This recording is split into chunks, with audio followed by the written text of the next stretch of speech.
Madame, Monsieur, bonsoir. Qui sera le prochain président des États-Unis d'Amérique? Cette question donne du fil à retordre même aux analystes les plus avertis. Et si l'on devait se fier naïvement peut-être aux sondages, eh bien tous les indicateurs chiffrés donnent Donald Trump back to make America great again. Mardi, le sulfureux ancien président américain a remporté la primaire présidentielle républicaine du New Hampshire avec une marge de plus de 11 points, repoussant un contingent de républicains donc plus modérés, mais aussi d'électeurs politiquement indépendants qui soutenaient l'ancienne ambassadrice de l'ONU et gouverneure de Caroline du Sud, Nikki Haley. Cette donne rapproche les États-Unis de la quasi-certitude que les élections de novembre prochain présenteront une revanche de Trump contre Biden. De l'économie à l'avortement, en passant par la politique étrangère, dont le soutien américain à l'Ukraine ou encore à Israël, la course à la présidentielle englobera certainement ces thèmes clés, mais pas que. Il y en aura d'autres, notamment au sujet des questions climatiques. D'autant plus que les élections américaines revêtent une immense importance tant sur la scène internationale que dans la société américaine elle-même, alors que le pays connaît de profondes divisions, des divisions qui persistent. Alors pour le débat de ce soir, j'ai le plaisir d'accueillir l'analyste politique américain Calvin Dark. Bonsoir et merci de vous joindre à nous sur le plateau. Bonsoir. Également avec nous le politologue et professeur de droit à l'Université Mohamed V de Rabat, professeur Mustafa Shimi. Bonsoir, professeur Shimi. Bonsoir. Et c'est un plaisir renouvelé que de l'accueillir, l'expert en relations internationales, Fed Bottaleb. Bonsoir, Fed. Bonsoir. Alors, messieurs, à ce stade, j'ai envie de dire de la compétition, parce que nous sommes en train de vivre au rythme d'une compétition footballistique de notre continent, mais à ce stade de la compétition présidentielle, je vais vous poser la question, qui sera le prochain président des États-Unis d'Amérique? Fed Bottaleb. Eh bien, on ne peut pas savoir, il faut attendre le jour J. Mais j'ai. Pronostic. Le pronostic, c'est j'ai le sentiment que ce sera un retour de Donald Trump et ce sera la première fois depuis le 19e siècle qu'un président qui a été défait reviendrait aux affaires après 4 ans après pour succéder à son ex-adversaire. Donc voilà, je pense que ce sera Donald Trump. Je passe de l'autre côté. Calvin, Oui. je sais qu'il est très difficile. Comme l'a dit d'ailleurs Hafed, bien sûr, ce sont les urnes qui décideront vraiment. Oui. Mais à ce stade, avec tous les sondages, parce que tous les sondages, qu'ils soient de gauche ou de droite, démocrates ou républicains ou neutres, d'ailleurs le dernier c'est de Reuters qui donne encore une fois 6 points d'avance de Trump sur Biden, selon vous, est-ce que c'est plié? Non, pas du tout, parce que 10 mois, c'est toute une vie dans la politique, OK? Et je crois que la raison pour les sondages, c'est que les Américains sont frustrés avec le bilan de Biden, pour l'économie, pour l'immigration, pour la politique avec Israël et Gaza. Mais je crois que maintenant, la pression, c'est sur Nikki Haley de se retirer de la course, de la campagne Biden et de Trump. Pourquoi? Parce que la campagne Biden veut que ça soit un choix. Maintenant, le sondage dit que, oh non, Biden il n'est pas favorisé dans les élections, mais si le choix est bien Trump contre Biden, il peut rappeler les Américains des best hits de premier mandat de Trump. Est-ce que Biden n'a pas été élu justement pour... c'est comme un vote, comme on appelle, sanction. C'est oui. Pour sanctionner Donald Trump que Biden a été élu président des États-Unis. Exactement, et ça, c'est pourquoi... Selon lui, il est le plus capable de gagner contre Donald Trump parce qu'il va rappeler les Américains de toute la folie du premier mandat et que c'est lui le seul qui peut gagner contre Donald Trump parce qu'il est le seul qui a gagné contre Donald Trump. OK. Et rappelons aussi que c'est quand même le président le plus âgé de l'histoire de la démocratie américaine. Oui. Mustafa Shimi, je veux finir le tour de table.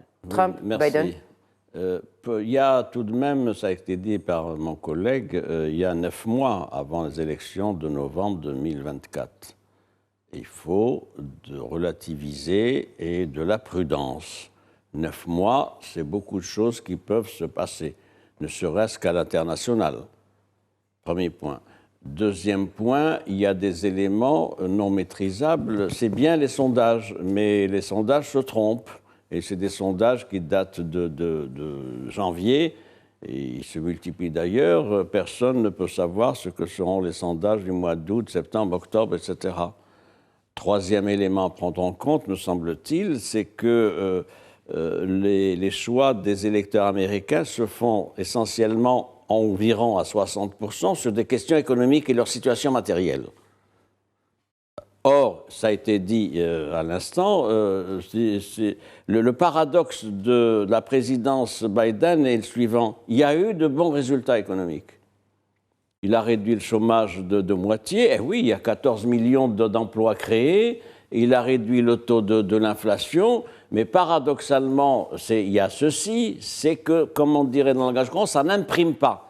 Et le fait que les Américains, sur ce plan-là, accordent peu d'intérêt aux efforts qui ont été entrepris, etc., du fait de la cherté du lait, de l'essence, etc., etc. Donc, il y a le quotidien. Autre paramètre qui va peser pour les 9 mois qui nous restent, c'est l'impact de la situation internationale. Enfin, ceci, pour finir, le Parti démocrate n'est pas uni. Le président Biden a été soutenu, a hérité d'un parti uni. Ça n'est plus le cas aujourd'hui. Ça tient à quoi? Ça tient au fait que sur un certain nombre de questions, notamment pour ce qui est de l'Ukraine et de ce qui se passe donc à Gaza, il y a la gauche, si je puis dire, du Parti démocrate qui est extrêmement réservée. Et donc, c'est des éléments qui vont peser certainement dans les mois à venir pour savoir si la candidature de Biden a des chances de se transformer en second mandat. Et puis, un dernier élément qui est évoqué ici et là par les Américains qui ont vu, il y a question de l'âge. Et l'âge est le problème de sa capacité physique à tenir, à faire campagne et à avoir un deuxième mandat jusqu'en donc 2028. Oui, mais du coup, vous n'avez pas répondu à ma question, vraiment, Mustafa Sahimi. C'est volontaire. J'ai dressé... C'est volontaire que je la repose. Non, j'ai dressé en creux... Volontairement. Non, j'ai dressé en creux ce qui faisait que Biden n'avait pas beaucoup de chance. Maintenant, pour répondre frontalement à votre question, le président Trump, évidemment, il y a une différence, c'est qu'il a un électorat fidèle qui le soutient. C'est un fan club. Il fait ce qu'il fait, les procès, les ceci, les cela, ils sont attachés, c'est extrêmement important. C'est à peu près au moins 60% pour l'instant des électeurs républicains. Il y a 20% encore flottants, etc. Mais en dernière instance, il a cet avantage compétitif et comparatif par rapport à Biden. Deuxième élément, il y a les aléas des procédures judiciaires. Sur lesquels on va peut-être revenir. Nous allons y revenir. Troisième point, c'est un battant. C'est un battant, c'est un communicant, et il sait faire des campagnes électorales à la différence de Biden.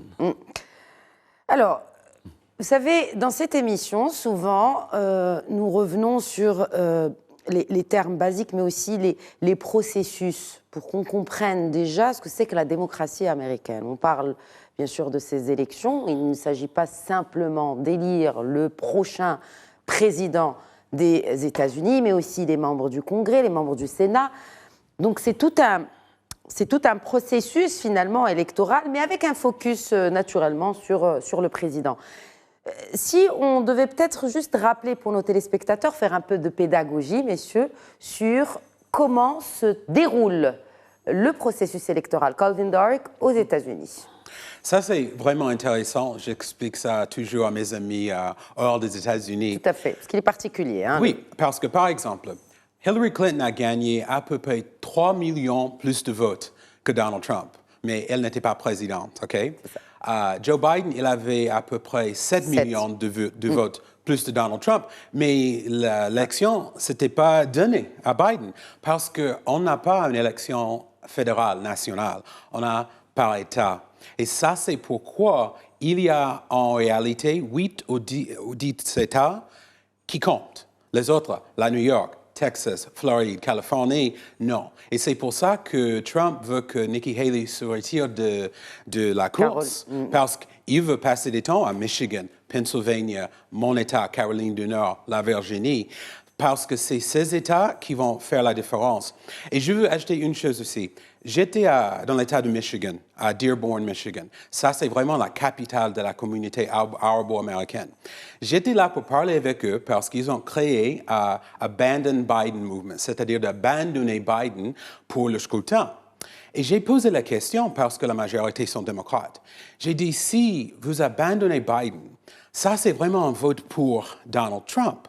Et surtout, vu ce qui se passe avec Israël et Gaza, ça, c'est pas le bon choix pour eux. Mais ils m'ont dit que ça va donner une leçon aux démocrates pour vraiment, il y a la valeur de la communauté arabo-américaine. Et ils ont raison parce qu'ils sont à peu près 200 000, OK, dans l'État de Michigan.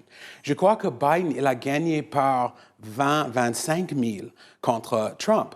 Imagine si 10% de cette communauté abandonne Biden. Ça peut être vraiment la différence dans un État swing, un État clé pour les élections.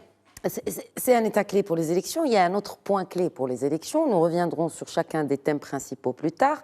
Mais puisqu'on parle du processus électoral, il y a ce vote électronique qui crée le débat aussi, Calvin Dark. Le quoi? Le vote électronique. Ah oui. C'est tout à fait c'est intéressant parce que Donald Trump, il y a toujours un problème avec le processus électoral s'il ne gagne pas. S'il gagne, électronique, papier, absentee, ça n'a rien à voir avec vraiment l'intégrité du scrutin. Mais ce qu'il faut savoir aux États-Unis, chaque État et même chaque comté dans les États, ils ont leurs propres règles pour les élections. Et le problème, c'est que si, par exemple, je suis républicain en Pennsylvanie et on fait le scrutin peut-être 2 semaines avant le early voting en anglais, mais dans quelques États, il faut voter le jour même du scrutin. À Pennsylvanie, ils vont dire que ça, c'est pas juste, ça donne pas la chance à mon candidat préféré. Mais ça, c'est vraiment la folie de notre système, que chaque État, ils ont leur propre système électoral. Hafed Bottaleb, en tant qu'observateur justement de la chose internationale, comparé aux autres systèmes électoraux, le système américain n'est-il pas appelé, puisqu'on parle aujourd'hui de réforme de grandes institutions telles que l'ONU, mais est-ce qu'il n'est pas peut-être temps de faire un peu de fine-tuning là-dedans? Que pensez-vous justement de ce processus? Alors peut-être vous faites référence aux grands électeurs, au système de grands électeurs qui donne l'impression, effectivement, comme l'a souligné M. Kelvin, que même un candidat peut gagner en termes numériques et perdre le vote, ce qui semble aberrant d'un point de vue hors Amérique, puisque partout dans le monde, c'est la majorité qui compte. Et c'est comme ça que cela devrait fonctionner aux yeux de la plupart des citoyens du monde, puisqu'une démocratie, c'est le pouvoir de la majorité, même si la minorité aussi a sa place. On en avait parlé à ce propos à une de vos émissions. Mais en fait, ce qu'il faut comprendre, c'est que les États-Unis, c'est un État unitaire. Ce n'est pas un État unitaire. Donc c'est un État qui a sa propre histoire. Ce sont les États-Unis. Donc c'est un ensemble d'États qui avaient leur propre identité, leur propre drapeau, qui se sont coalisés au moment de la Révolution américaine 1776 et qui ont constitué cette nation, qui ensuite s'est reconstituée après la guerre de sécession, sur cette base, sur la base de l'égalité entre les races, mais quand même en gardant pour chaque État son identité et son droit à exister et à continuer sa propre histoire. Et donc, s'il y avait un système qui n'était pas celui des grands électeurs, les États qui sont les moins peuplés, qui sont au centre, deviendraient de facto des États périphériques. Donc ce système-là permet aux États qui sont au centre des États-Unis, qui ne sont pas très peuplés, mais de continuer quand même à peser sur les institutions. Alors il y a 2 principales institutions, on le sait, c'est le Congrès et c'est la Chambre de représentants et le Sénat. Et en fait, ce qui se passe pour pouvoir déterminer le nombre de grands électeurs par État, c'est le nombre de représentants que cet État a, plus 2, je pense, ou entre 2 et 10, puisque c'est 476 représentants plus 100 représentants des États au Sénat, ce qui fait qu'il y a à peu près 576. Ça dépend aussi, il y a quelques États qui ont leur propre spécificité, mais en général, c'est comme ça que l'on procède pour pouvoir déterminer exactement le nombre de grands électeurs qu'il y a par État. Et ça permet aux États aussi, en pleine élection, de peser. On voit les swing states, ça permet à des États qui sont petits de ne pas être périphérique, et ça préserve aussi les grands États qui, eux, ne peuvent pas être périphériques, puisque quand on a des villes comme Los Angeles ou New York, on ne peut pas être périphérique, ce sont des villes centrales, mais de rester d'égal à égal et de peser d'égal à égal dans les institutions fédérales américaines. Donc on peut voir que c'est injuste quand effectivement il y a un vote populaire favorable à un candidat qui défavorise les autres et qui finit par une défaite pour ce candidat. Ça peut paraître injuste, mais il faut rappeler que c'est arrivé 2 fois ou 3 fois, je pense, maximum dans toute l'histoire électorale américaine. C'est exceptionnel et pour être honnête, je pense que s'il y a une victoire de Trump en novembre 2024, ce sera une victoire même au vote populaire. Très bien. Et rappelons aussi que c'est un calendrier qui est très pacte pour cette année. Il y a bien sûr les primaires des 2 partis. On vient de le voir. Donc Trump qui remporte cette manche face à Nikki Haley, c'était au New Hampshire. L'importance de ces... Est-ce qu'on sait déjà que qui va représenter chacun des partis, Mustafa Sahimi, ou on risque d'avoir une surprise? Sachant que les primaires se passent des 2 côtés, démocrates comme républicains. Sur ce que vous avez dit, ceci, ça n'est pas une démocratie directe. Vous le précisez. Voilà. Alors que l'idée courante, c'est de dire c'est une démocratie indirecte. Une démocratie indirecte qui passe par le fait de désigner des grands électeurs. Les grands électeurs, c'est quoi? Ce sont des électeurs, donc avec parrainage politique et un engagement politique qui, le moment venu, donc, respectent la volonté de leurs électeurs. Ils sont 538. 538. Oui, 538 plus exactement, c'est-à-dire 435, c'est la composition de la Chambre des représentants, 100 le Sénat et 3 voix pour pour Washington DC, le district de Columbia, ça fait 538. Ce qui est intéressant aussi pour vous dire que c'est pas un fonctionnement démocratique total, c'est un fonctionnement donc différé puisqu'il y a cette démocratie représentative. Il y a eu des élections où il y a tel candidat qui a eu plus de voix que celui qui a été proclamé élu.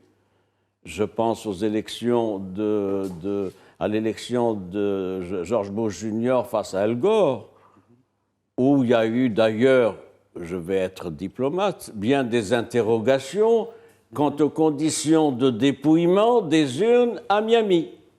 Et ça a pris du temps. Et ça a été refait. Ça a été refait, etc. Ouais. Ah, oui, donc. Et aussi, il faut signaler que 7 sur les dernières 8 élections, les républicains ont perdu la vote populaire. Oui. Même quand ils ont gagné l'élection. Tout à fait. C'était le 2e mandat de Bush, je crois, où il a gagné le vote populaire et la Maison-Blanche. Oui. Il y a aussi ce qui s'est passé avec Hillary Clinton. Clinton a fait plus de voix, donc. C'est ce qui a soulevé Calvin tout à l'heure. Oui, ça a été dit, etc. Imaginez-vous si Donald Trump gagnait le vote populaire mais perd les élections. S'il a plus de votes que Biden, ça va être... c'est un scénario.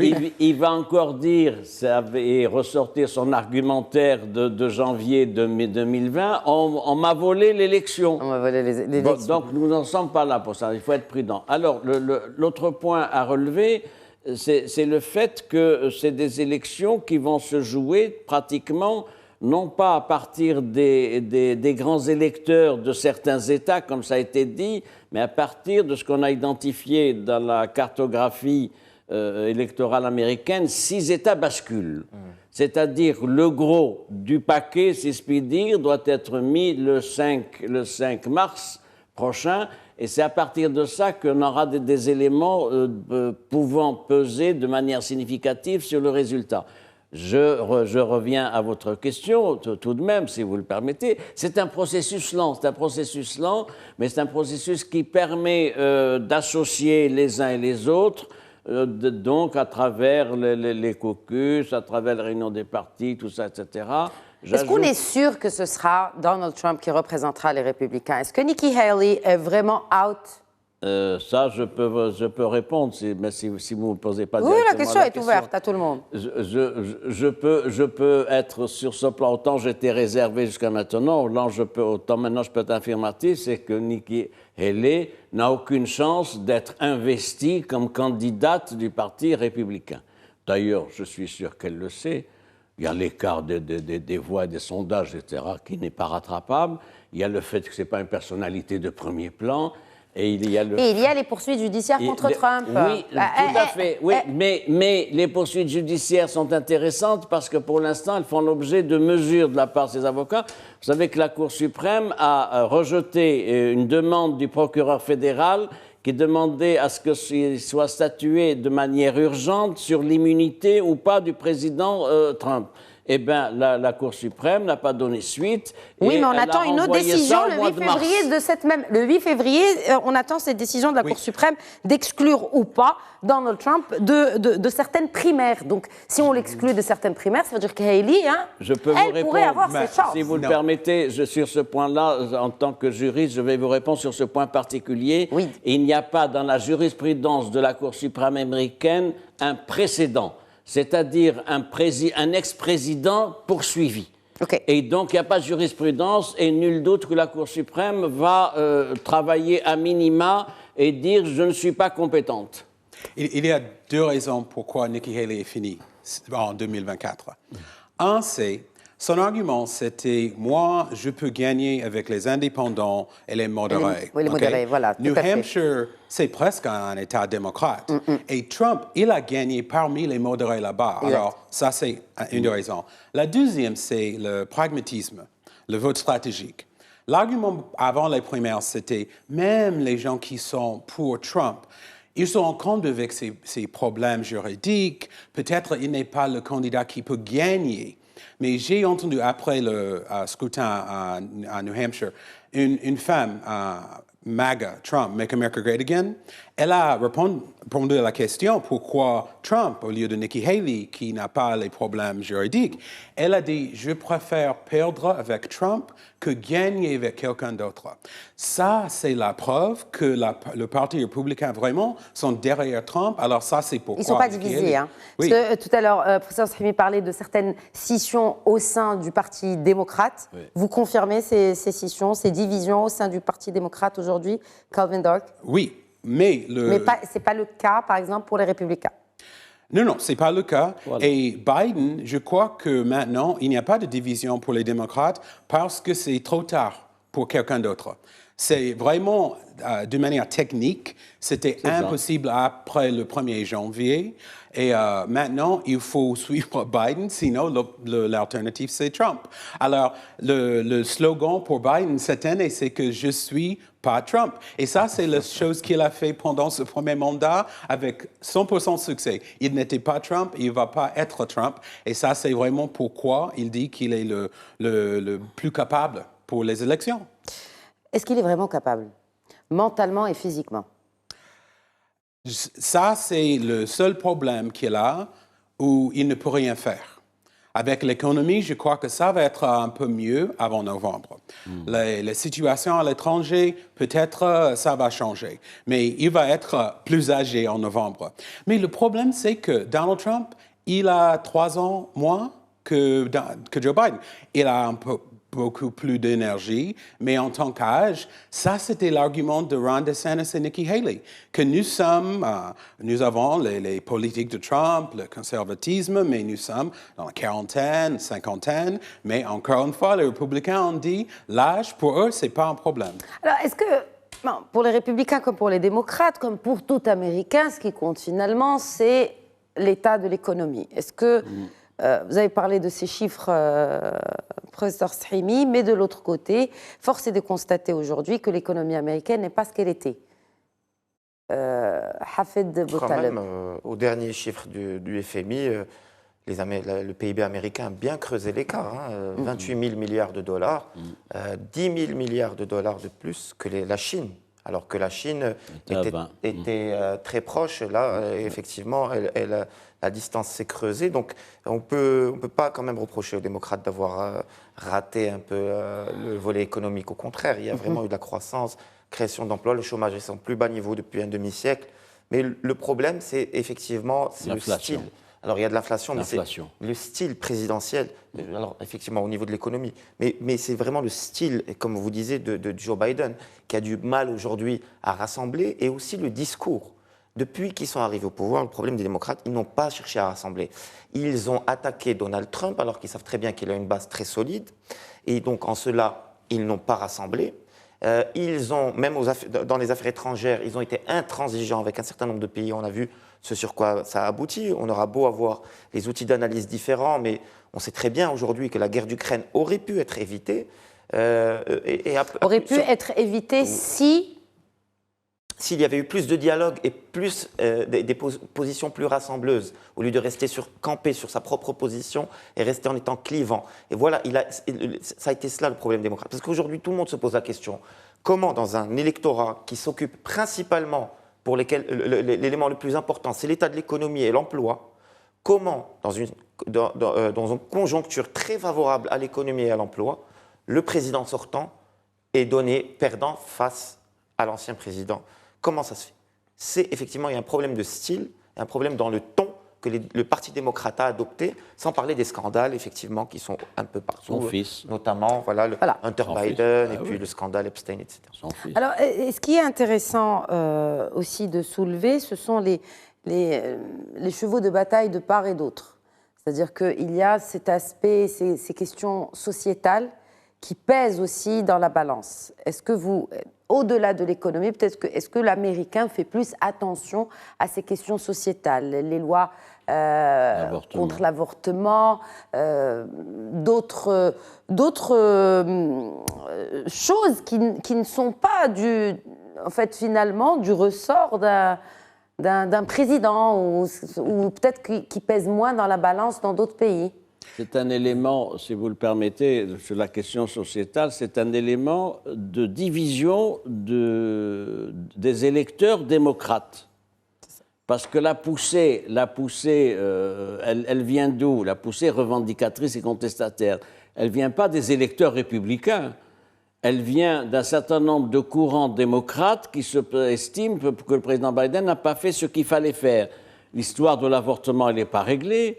L'histoire de la reconnaissance des LGBT non plus, l'histoire aussi du statut, c'est une question sociale, du statut accordé aux minorités, c'est un élément de complication et ça a des incidences électorales. Savez-vous que pour ce qui est des électorats respectifs, il y a à peu près 38% des électeurs noirs qui sont des électeurs républicains. Républicains, oui, oui. Il y a 60% des électeurs hispaniques qui sont républicains. Pourquoi? Oui, pourquoi? Pourquoi? Parce que ce n'est pas les républicains qui encouragent et applaudissent l'immigration, bien effectivement, ce soit un des points qui ont joué finalement en défaveur de Biden. Parce que même les démocrates, aujourd'hui, critiquent la politique migratoire de cette administration Biden. Alors, avec des dizaines de milliers de migrants qui passent la frontière. Alors pourquoi? C'est parce que ce sont des électeurs américains, hispaniques et noirs, et qui ont besoin d'ordre et qui ont besoin de visibilité. Et ce sont eux, notamment les électeurs hispaniques, sont eux qui sont les plus réfractaires à l'endroit des migrants mexicains. C'est un paradoxe, mais c'est des choses que nous savons dans la sociologie. Pourquoi? Pourquoi? Parce qu'ils estiment qu'ils ont fait leur place et que ça risque de brouiller, de perturber leurs acquis et leur perception au sein de la société américaine. OK. Calvin Dark. 2 points. Le Parti démocrate n'est pas connu pour être très stratégique, OK? Mais pour cette élection, avec la question d'avortement, ils ont fait quelque chose de très intelligent.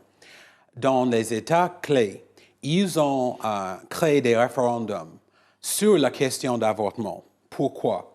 Parce que même les républicains, surtout les femmes républicaines, même s'ils sont contre l'avortement, ils sont contre que ce choix soit partie d'un processus du gouvernement. Alors, ça va attirer les électeurs d'aller au scrutin pour voter contre les restrictions pour l'avortement. Ça, c'est une chose. L'autre chose, c'est que j'ai une prédiction à propos des problèmes de race Donald Trump. Je sais qui va être son candidat pour le vice-président. Et ça va être le sénateur Tim Scott. Pour cette raison, pourquoi? Donald Trump, normalement, si j'ai perdu une élection, je veux plus de soutien la prochaine fois, pas moi. Alors, et je ne sais pas pourquoi il insiste sur ses propos racistes. Il y a 3 semaines, il a dit que les émigrés de l'Afrique, c'était comme le poisson dans le sang d'Amérique. Qu'est-ce que ça veut dire de la communauté afro-américaine? Le croissant? Le poisson. Le poisson, pardon. Oui. Le poison, oui. Oui, alors, la campagne de Biden, ils vont jouer ça en loop jusqu'à novembre, mais Trump sait qu'il y a 2 faiblesses chez les femmes et chez les Noirs et les minorités. OK? Je crois qu'il va choisir Tim Scott. Parce qu'il est afro-américain. Il est afro-américain, il est conservateur, et franchement, il n'a pas de personnalité pour voler le spotlight de Comme Trump. Mike Pence. Comme Oui, Pence, oui, ouais. Voilà. parce que ça, c'est vraiment la partie la plus importante pour Trump. Et il a déjà, c'est Nikki Haley qui a choisi Tim Scott pour le siège où il est maintenant, pour le Sénat. Pour le Sénat, oui. Et il a changé. Nikki Haley a dit dans une interview qu'elle n'a pas même reçu un appel de son ami Tim Scott qu'il allait soutenir Donald Trump en New Hampshire. Alors, je crois que ça s'est fait, surtout parce qu'il est célibataire et il y a 1 semaine, il a dit que grâce à Dieu, j'ai une femme, on va se marier cet été. Ça, c'est vraiment le chemin d'être le candidat vice-président pour Donald Trump. Mais rien n'est vraiment joué là-dedans aussi pour la vice-présidence, parce qu'il n'y a pas eu encore d'annonce officielle de Donald Trump. C'est une hypothèse probable. Non, normalement, c'est pendant la convention, le meeting dans l'été. Mais je crois que, parce que Trump il a dit qu'il n'est pas un président de tradition, si Nikki Haley se retire de la course et c'est juste Donald Trump, je crois pour basculer un peu la scène politique américaine, il va annoncer qui est le candidat avec lui. En fait, il a dit qu'il sait déjà, mais il était le star de reality show Apprentice. Il fait ça de la même manière. Il sait ça, il faut attendre jusqu'à l'épisode dernier pour voir qui va être mon candidat pour le vice-président. Ou qui sera fired. Oui, exactement, exactement.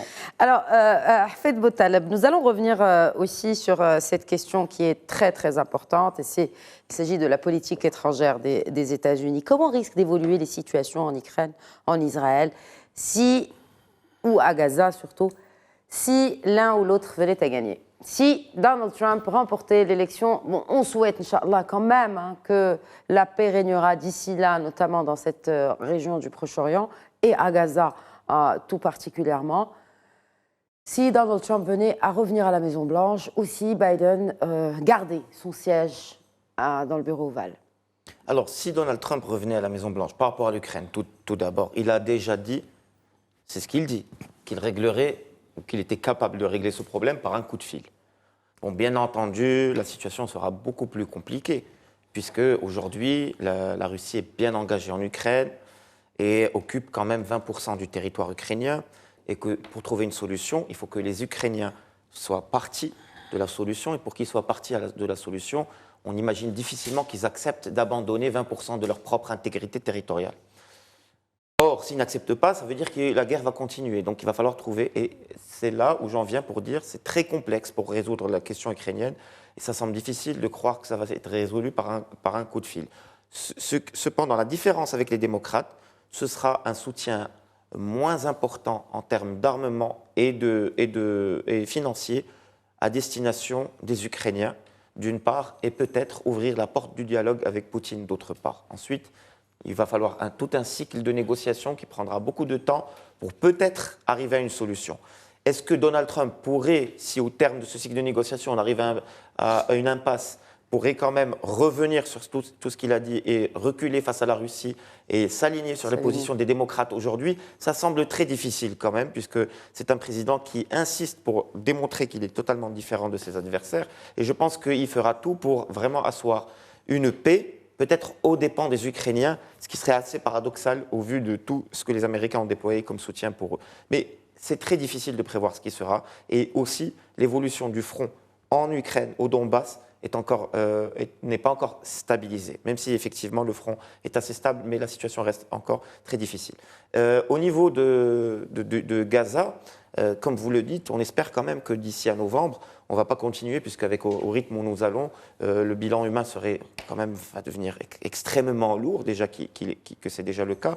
Donc on espère qu'il y ait une accalmie, mais on a pu deviner un peu la position de Donald Trump, qui aurait estimé que ce qui se passe à Gaza n'est pas vraiment normal, mais quand même, il maintient son soutien absolu. Il faut rappeler que c'est le premier président qui a accepté quand même de transférer l'ambassade de Tel Aviv à Jérusalem pour reconnaître... Qui a activé une décision qui remontait de l'époque de Bill Clinton. Oui, mais qui a été prise par le Congrès américain, juste pour rappel, qui n'a jamais été activée, qu'on a gelé, qu'on s'est passé un peu Mais il a acté. le bébé de président à président. Ça datait des années 90, de fin 90. 2017, Absolument.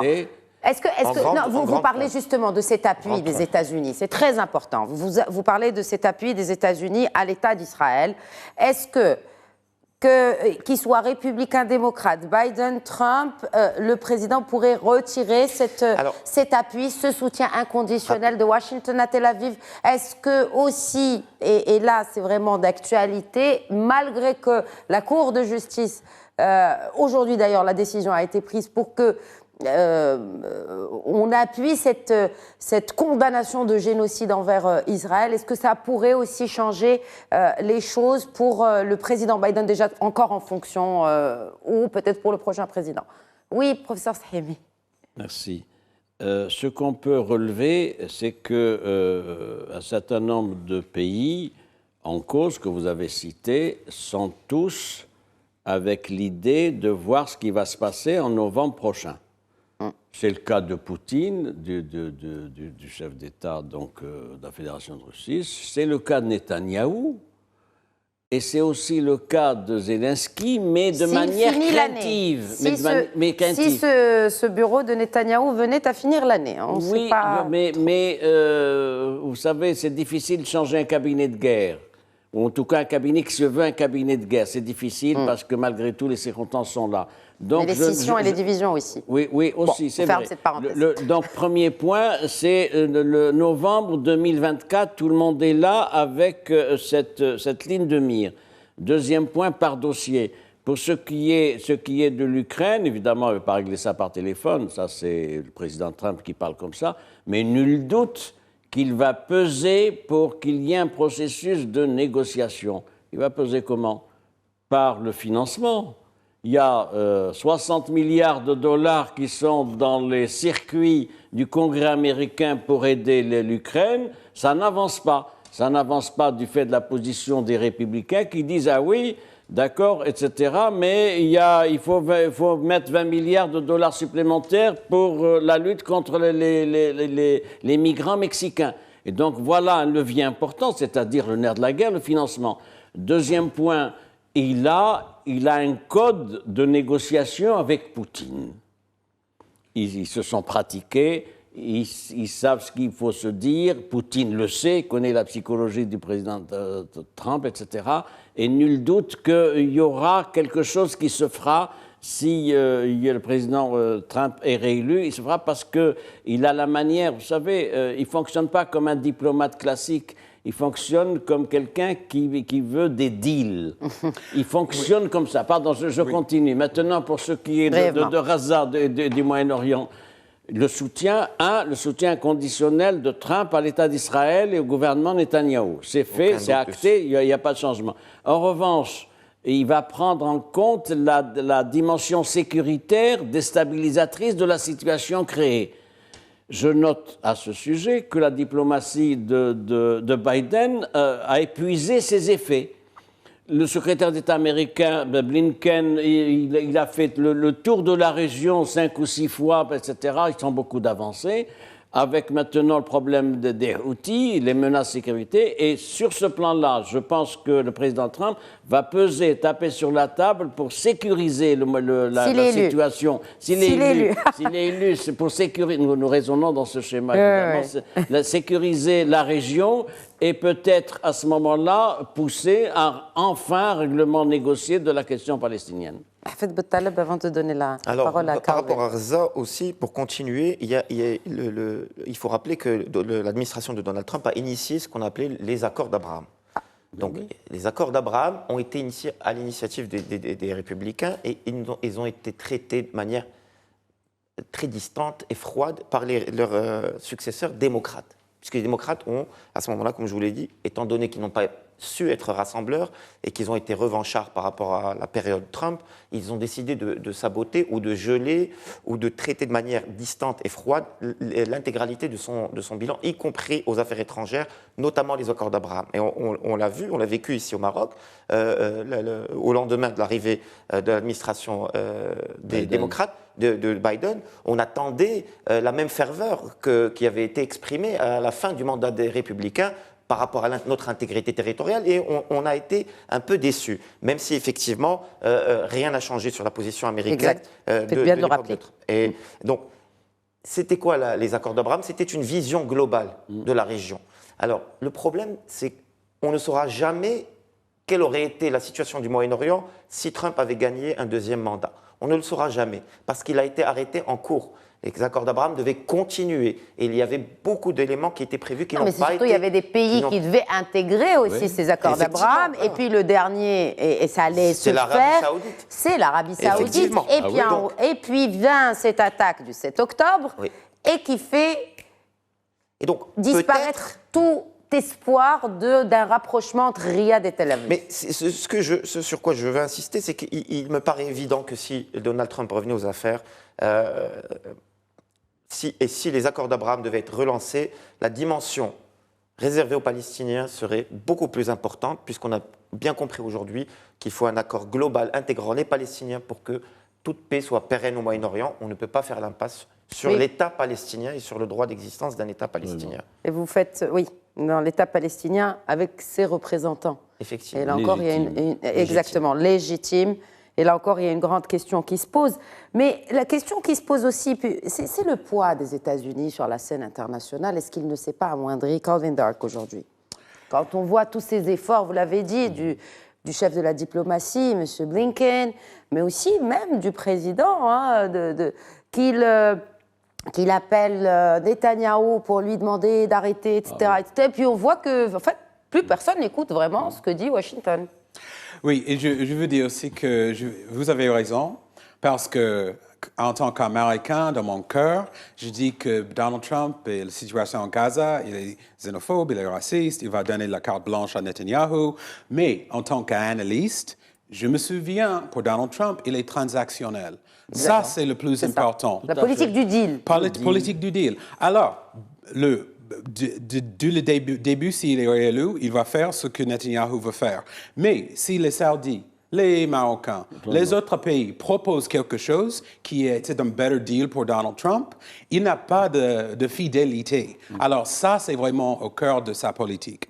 Mais pour votre question, je crois que ça, c'est au centre de l'argument principal contre Biden par les républicains. Je ne suis pas républicaine, juste je vous pose la question. Oui.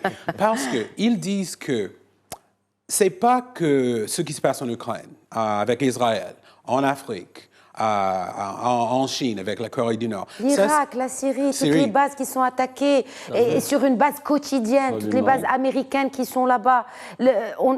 Comment les États-Unis d'Amérique ne sont pas capables de sécuriser le détroit de Bab el-Mandeb? Enfin, je veux dire, on se pose bien des questions sur justement... C'est que les Britanniques, c'est déjà au 19e siècle. C'est exactement le propos des républicains, parce qu'ils disent que bon, ce n'était pas la faute de Joe Biden, il n'a pas créé ces problèmes, mais les problèmes persistent parce qu'on n'a pas de leadership fort pour les États-Unis. Pour moi, je crois que ça, c'est beaucoup plus compliqué que ça, mais l'argument de Nikki Haley, elle a dit que avec un président américain, elle va doubler l'armée, les dépenses pour la défense. Elle a dit avec un président fort dans la Maison-Blanche, ça va être un peu de stopper les problèmes avant qu'ils commencent. Et elle a dit, c'est pourquoi tout ça s'est arrivé après la sortie de Trump. Je ne suis pas d'accord, mais ça, c'est vraiment un argument. Je te dis, chez moi, Caroline du Nord, les gens, ils se concentrent sur l'économie, pas vraiment sur les affaires étrangères. Mais j'ai des gens de ma famille qui m'ont dit, je ne sais pas pourquoi, mais après que Trump il est sorti, on a une guerre ici, on a une guerre là-bas. Oui. Calvin, tu es au Maroc, tu es en sécurité, qu'est-ce qui se passe avec le monde? Alors cette peur, ça va vraiment animer des électeurs. Oui, mais surtout quand vous dites l'économie, bien sûr que ça va toucher à l'économie. Si on sait que le conteneur qui arrivait avant d'Asie vers un port américain à, disons, $1 000, maintenant il coûte $2 000. Donc automatiquement, ça va aussi impacter l'économie indirectement si ce détroit de Bab el-Mandeb n'est pas assuré ou on n'assure pas sa sécurité. Mais le point essentiel, vous avez soulevé vraiment une question qui est centrale aujourd'hui, c'est l'importance de la politique étrangère finalement pour l'Américain lambda. Elle ne compte pas vraiment. Oui, le problème, c'est Biden, il a, on dit en anglais, il a les chiffres sur son côté, mais pas le vibe. Il n'a pas le vibe économique avec lui. Oui. Pour les chiffres, si vous considérez qu'il a fait un programme après l'époque de Covid pour vraiment sauver l'économie américaine, sur papier, c'est historique. Mais les gens ne sont pas vraiment le vibe dans leur poche. Et ça va être vraiment un problème pour Biden parce qu'il a dit le Biden Economics. Je ne peux pas même dire en anglais parce que c'est compliqué. C'est une blague parce que pour les économistes, c'est vrai. Mais pour les gens dans la rue, ils disent que ça veut dire que pourquoi je dépense le double pour mes nécessités dans le supermarché. Mais je crois qu'avant novembre, ça va être un peu plus mieux pour aider, mais pas au niveau qu'il faut par rapport aux statistiques. Alors la prochaine date à surveiller, messieurs, il nous reste 4 minutes, la prochaine date à surveiller, le prochain rendez-vous électoral de par toutes les primaires, etc. Février. Il y a le 23, il y a bien sûr ces décisions de la Cour suprême, mais on en a parlé aussi, il y a ce Super Tuesday. Le 6 mars. Alors déjà pour le 23 février, c'est en Caroline du Sud, je pense, et Nikki Haley était gouverneure de la Caroline du Sud de 2011 à 2017. Si elle perd en Caroline du Sud, il est évident qu'elle pourrait se retirer de la course. Et soutenir, du coup, et bien sûr, soutenir comme l'a fait DeSantis, Trump. Et donc, même si elle gagne, ce qui est une hypothèse probable, parce qu'elle connaît, elle a été gouverneure avec 2 mandats, et la Caroline elle va du Sud rejoindre finalement le président Trump. Oui, parce que l'écart des sondages est quand même trop important. Trump est autour de 65-70%. C'est plus possible de réduire l'écart. Et ce qui va jouer, si vous permettez, c'est le problème du financement. C'est-à-dire que la campagne électorale américaine coûte très cher, et c'est des dizaines de millions de dollars, et elle n'aura plus la capacité de mobiliser des fonds du fait que l'ex-président Trump est donné gagnant, et donc les fonds vont aller vers le président Trump. Un mot encore pour résumer ceci, et je reviens à Biden. Biden a un slogan, c'est Biden Economics. Or, un slogan ne fait pas un bilan. C'est ça la difficulté. Oui.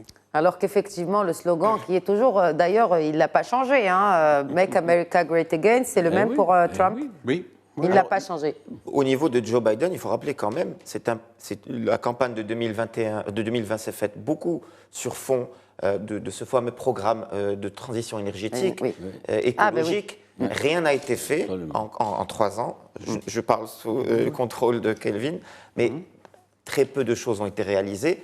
Et les militants démocrates, très souvent acquis à la cause du green, entre guillemets, eh bien, ne sont pas très heureux de ça. Et malheureusement, aujourd'hui, c'est le militant de base du Parti démocrate qui fait défaut à la candidature de Biden, parce que Joe Biden, s'il ne fait pas rêver les électeurs américains, il fait encore moins rêver au sein du Parti démocrate. Non, mais il fait rêver aussi cette industrie des hydrocarbures. Est-ce qu'on a vu les ventes du gaz de schiste américain qui étaient très controversées, notamment par les Verts, les écologistes, alors que c'est ce qui a aussi porté cette économie américaine. Surtout que c'est un cercle vertueux, pas très vert. L'armement et les hydrocarbures, on aurait plus pensé que ce serait un président républicain plutôt qu'un président démocrate.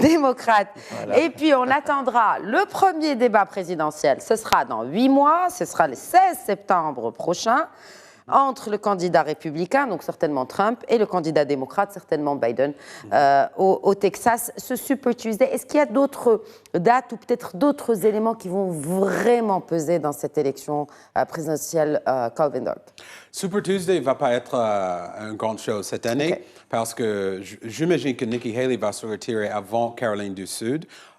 Pour raisons financières, mais aussi que Trump, il a déjà dit qu'il va passer le mois de février en soulever tous les scandales de Nikki Haley pendant ses 2 mandats. Le fait qu'elle est gouverneure du peuple, mais elle a gagné à peu près 7 millions de dollars par des discours, par des sièges, conseils d'administration, des grandes entreprises. C'est pas illégal, mais c'est contre son image. Son image, ouais. Et imaginez, elle, avec une carrière politique avant elle, est-ce qu'elle veut vraiment endurer un mois des attaques, pas juste pour Donald Trump, pas pour les républicains de son État contre elle. Et je crois que pour cette raison, elle va se retirer. Très bien. Un dernier mot sur ce prochain rendez-vous électoral aux États-Unis cette année. Un mot, c'est que nous sommes tous sur cet agenda-là, il faut le dire, à l'international et nous aussi au Maroc. Ça ne nous est pas indifférent que ce scrutin présidentiel de novembre 2024, compte tenu des rapports que nous avions avec l'ancien président et compte tenu des rapports que nous avons avec l'administration Biden actuelle. Très bien. Oui, j'ai dit une chose. Sure. La date, on ne sait pas exactement la date, mais la décision de la Cour suprême sur la question est-ce qu'un État peut retirer le nom de Donald Trump du scrutin, ça va être bouleversant parce que quoi qu'il soit la décision, la moitié du pays vont penser que soit ils sont contre Donald Trump ou soit ils sont en faveur de Donald Trump parce qu'il a nommé 3 sur 9 des juges. Alors, ça va être vraiment le moment pas de guerre civile, comme disent Lindsey Graham, le sénateur, mais un moment vraiment de test pour la démocratie américaine. Exactement. Et effectivement, on est en train de vivre vraiment un réel stress test, si je peux le dire, de cette démocratie, de la plus grande démocratie au monde, de cette démocratie américaine. Nous allons certainement suivre les dates clés de ce processus électoral qui va donc prendre tous les 9 mois prochains jusqu'à ce 5 novembre, date de l'élection du prochain président des États-Unis d'Amérique. En tout cas, ce débat fut très dynamique et très enrichissant. Je vous en remercie. Merci Calvin Dark. Et également, merci à vous, Hafed Boutaleb et professeur Mustafa Sahimi. Merci beaucoup.